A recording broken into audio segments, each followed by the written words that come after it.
na mahal ka, na alam ko siya yung tumayong tatay mo. Alam mo kung gaano siya kahigpit sa'yo. Nagkaroon ka man, well, 18 pwede na, pero sana, wag muna yung masyadong seryoso. Unahin mo muna yung pag-aaral mo. Unahin mo muna yung sarili mo. Gawin mo lahat ng gusto mo.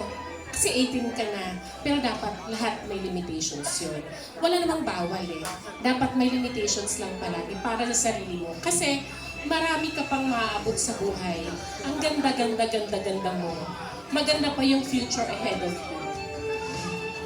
Enjoy mo lang ang pagiging teenager mo, enjoy mo lang yung pagiging adulthood mo. Basta huwag mong kalimutan laging magdasal. Pagka yung problema lagi ang andyan eh. Uyak-iyak mo lang. Pero pag hindi mo na kaya, andito kami. Huwag mong isipin na nag-iisa ka. Andito kaming lahat para sa'yo. Maraming nagmamahal sa'yo. Isa na kami doon, isa na ako doon, isa na yung mga anak ko, Tito Ayan mo. Lalo na of course, yung mga kapatid mo at yung mama mo. Hindi ka nag-iisa. Lagi mo pala, happy birthday and I love you.